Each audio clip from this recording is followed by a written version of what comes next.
বিয়ে হওয়া সত্ত্বেও পড়াশোনার জন্য স্বামীর থেকে দূরে থাকতে হচ্ছে, এদিকে টিচাররা অ্যাটেন্ডেন্সের মার্কস দিতে দেন না, এটা কি গুনাহ হচ্ছে? আমার জন্য কোনটা বেশি জরুরি, পড়াশোনা কি সংসার? আমাদের এই বোন উভয় সমস্যায় পড়েছেন। আল্লাহ তাআলা তাকে তার সমস্যা থেকে উত্তরণের পথ দেখিয়ে দিন।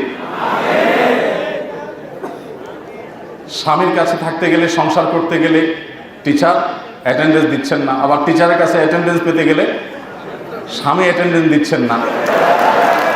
জটিল সমস্যা। দেখুন,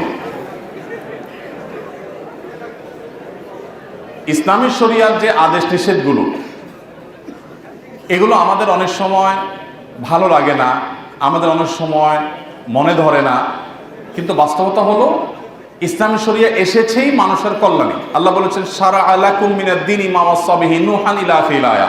আল্লাহ যে শরীয়ত দিয়েছেন এটা লাকুম, মুফাসসিররা বলেছেন লাকুম আই লিইনতিফাইকুম, তোমাদের উপকারের জন্যই আল্লাহ শরীয়ত দিয়েছেন। অতএব শরীয়তের কোনো বিধান আমার বুঝে না আসলেও বুঝতে হবে যে এটা তিতা ঔষধের মতো, আমার জন্য কল্যাণকর।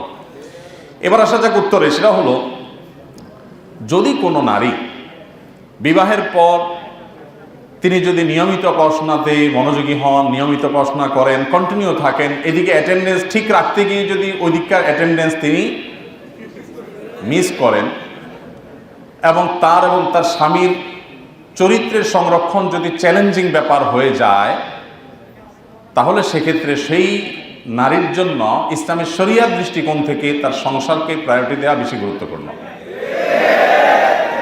একটা অপ্রিয় মাসআলা দিয়েছি আমি, অপ্রিয় মাসআলা, অজনপ্রিয় মাসআলা, কিন্তু শরীয়তের নির্দেশ না এটা। আমার জন্য উচ্চতর জ্ঞান অর্জন করাকে শরীয়ত ফরজ না করলেও বিবাহ হয়ে গেলে আমার সাংসারিক জীবন যাতে ক্ষতিগ্রস্ত না হয় সেটা আমার জন্য কিন্তু ফরজ। এই যে প্রায়োরিটি, এটা বুঝতে পারাটা গুরুত্বপূর্ণ। কিন্তু এর মানে কিন্তু এইটা না যে আমি বলছি যে একজন নারী তিনি ইসলামিক জ্ঞান অর্জন করবে না বা জাগতিক জ্ঞান অর্জন করবে না, আমি সেটা বলছি না। আমি বলছি আপনি যখন দুই নৌকা পা দিয়ে দিয়েছেন, আপনাকে যে কোনো একটা নির্বাচন যদি করতে হয়, তাহলে অবশ্যই আপনি সংসারের নৌকা ছেড়ে অন্য নৌকা আপনি উঠতে পারেন না। এটা হলো যদি আপনি দুই নৌকার কোনো একটা আপনাকে বাছাই করতে হয়। তবে এই পরিস্থিতি খুব রেয়ার কেস, খুব অল্প ক্ষেত্রেই হবে। বেশিরভাগ ক্ষেত্রেই সমন্বয় সাধন করা সম্ভব। আপনি সমন্বয় সাধন করার জন্য আপ্রাণ চেষ্টা করলে সেটা অসম্ভব নয়। যদি সমন্বয় সাধন করতে পারেন সেটা সবচেয়ে উত্তম। যে আপনি যদি পর্দা প্রশীলের সাথে আপনার জ্ঞান অর্জনকেও ঠিক রাখলেন, সংসারকেও ঠিক রাখতে পারলেন, তাহলে সেটা হবে সবচেয়ে উত্তম। এবং সেটা চেষ্টা করলে খুব বেশি কঠিন কোনো বিষয় নয়, ব্যালেন্স করা অনেকখানি সম্ভব হতে পারে। ইসলামী দৃষ্টিতে একজন মুসলিম নারীর ক্যারিয়ার কি হতে পারে? একজন মুসলিম নারী কোরআনের নির্দেশনা আলোকে মূলত তিনি মুসলিম সমাজের পুরো ভেতরের সাইডটা দেখাশোনা করবেন, অর্থাৎ স্বরাষ্ট্র ডিপার্টমেন্টটা পরিপূর্ণভাবে ট্যাকেল দিবেন একজন নারী। একটা রাষ্ট্রের সবচেয়ে গুরুত্বপূর্ণ ডিপার্টমেন্টের নাম কি?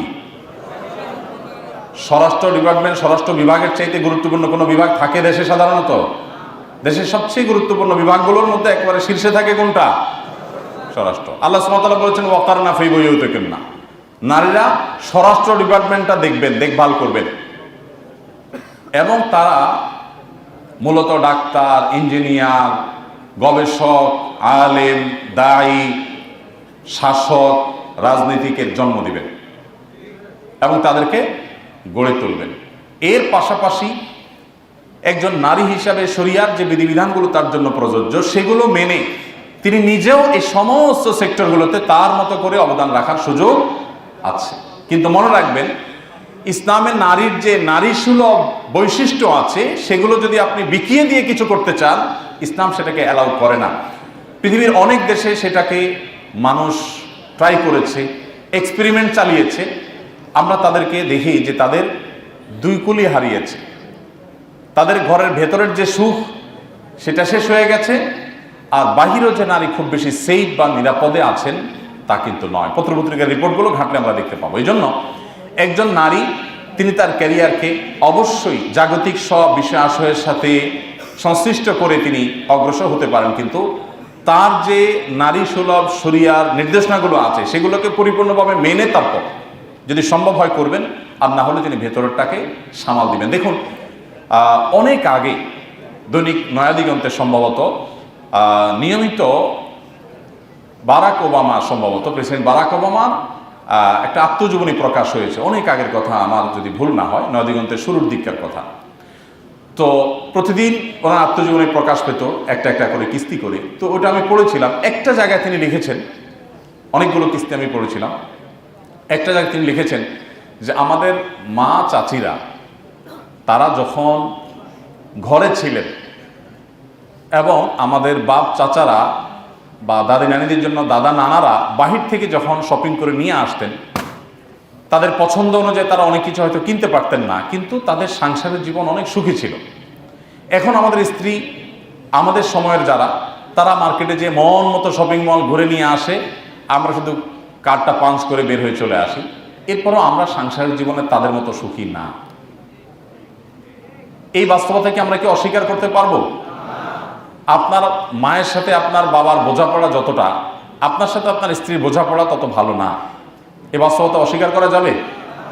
অথচ তারা কিন্তু ভালোবাসা আদান প্রদান করার তেমন সুযোগ পেতেন না। বিশেষ করে গ্রামে যারা বেড়ে উঠেছেন, সেই ভোরে বেচারা পুরুষ বের হয়ে গেছে, রাতে বাসায় ফিরেছেন, এসার পরে খাওয়া দাওয়া হয়েছে, সবাই যার যার কক্ষে গেছে, তারপর স্ত্রীর চেহারাটা তাও দেখতে পারছে কিনা সন্দেহ। কারণ কারেন্ট ছিল না, হারিকেন বন্ধ করা। আর এখন সুবহানাল্লাহ, আপনি বিয়ে করেছেন, আপনার স্ত্রীর সাথে আপনি হোয়াটসঅ্যাপে তাকে ভালোবাসার মেসেজ পাঠাচ্ছেন, মেসেঞ্জারে পাঠাচ্ছেন, মোবাইলে কল করছেন, ভিডিও কল করছেন, বাহিরে যাচ্ছেন, ভেতরে থাকছেন, কাপড় চোপড় একটা জায়গায় 5টা কিনে দিচ্ছেন, চাইনিজ তো খাওয়াচ্ছেন, থাই খাওয়াচ্ছেন, ইন্ডিয়ান খাওয়াচ্ছেন। এত কাহিনী করার পরও ভালোবাসা যেন কোনোভাবে জমে না। এই জন্য আমি বলি, এখনকার যে প্রজন্ম, আমাদের ভালোবাসাগুলো সব হলো মেড ইন চায়না, আর আমাদের বাপ চাচাদের যে ভালোবাসা ছিল সেটা আসলে মেড ইন জাপান, খুব স্ট্রং। তো এই কথা বলার উদ্দেশ্য হলো যে একজন নারী, একজন মা, তিনি যদি মনে করেন যে না, আমি ওয়েস্টার্ন কালচার দ্বারা প্রভাবিত হয়ে যা খুশি তা করব, তাহলে তাদের মতো আম এবং ছালা দুইটাই হারাইতে হবে। তারা দুইটাই হারিয়েছে। আমাদের মা বোনদের ঠিক করতে হবে যে আমি ইসলামী শরিয়া দ্বারায় পরিচালিত হব কিনা। আপনি যদি ইসলামী শরিয়া দ্বারা পরিচালিত হয়ে ডাক্তার হন, ইঞ্জিনিয়ার হন, ইসলাম আপনাকে অবশ্যই অ্যাপ্রিসিয়েট করবে। আবার বলছি, আমাদের সংস্কৃতি, এটা আমাদেরকে ধারণ করতে হবে।